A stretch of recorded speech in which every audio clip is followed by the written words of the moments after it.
Alright, there you are. It's dark outside, you're traveling back from a friend's house, and your car has just died. After checking everything over, you have decided it's official. You're broken down on the side of the road. What's the first thing you grab for? Most of us reach for our cell phones. Or, imagine yourself out on the bottom of water and you see a storm cloud rolling in. What can you do? You can connect to the internet, get the local forecast for the area to help make your decision. Or you could be sitting at home reading a book when your cell phone vibrates with a text message from your friend across the United States. Cell phones are a common household item, and I will tell you about the first cell phone and how it transformed to the cell phone of today. I'll start off with the first cell phone and the call that started it all. Ideas for the first cell phone came about in 1947 at Bell Labs.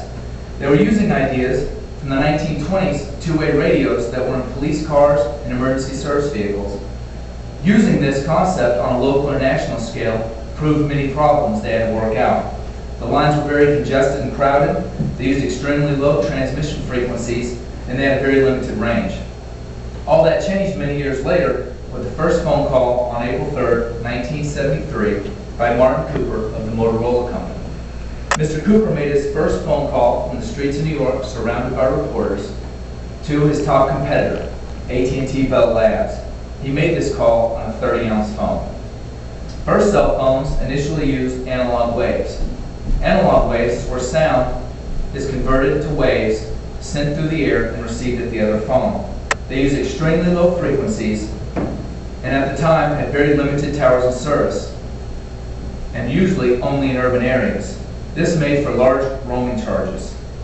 The first cell phone was sold in 1983, weighed 16 ounces, and cost the consumer approximately $3,500. Next, there are second generation cell phones that most of us have today. They weigh a couple ounces, and most now use digital waves or PCS.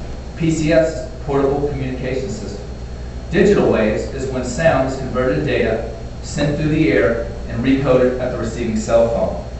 There are towers in service almost everywhere today, making roaming charges not much of a problem. New cell phones also come with many new functions. You have calendars for appointments and important dates and reminders, phone books to add the numbers of your friends and family.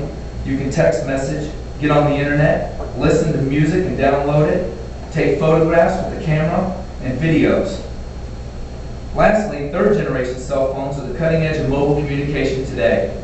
They're labeled smartphones. Smartphones are promising future worldwide coverage, and they also have faster downloads. An example of this would be a 3 megabyte song. With the smartphone, you can download that song in 15 seconds. With the second generation phone, it takes approximately 8 minutes. Third generation cell phones have also been compared to mini laptops. You can do video conferencing, you can receive streaming video, and receive fax. Lastly, I will discuss the impact cell phones have on society today. Cell phones have taken the concentration from addresses and locations to individual people. Everyone has cell phones, from adults to children. According to Roger Perkins in an article titled Cell Phone Only Household versus Others, the Center for Disease Control did a study on wireless household versus landline households.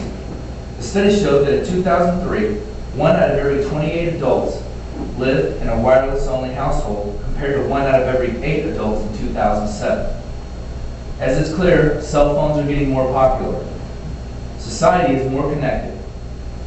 Many people that offer cell phone plans to companies have decided that they would like to offer more advantages to your plan. You can prepay, you can order minutes by the month, or you can get on a family plan where many numbers can share one line in a batch of minutes. Cell phones have allowed people more mobility in day-to-day activities. Doctors and medical professionals are more easily and readily available on call. Parents can more easily monitor their children.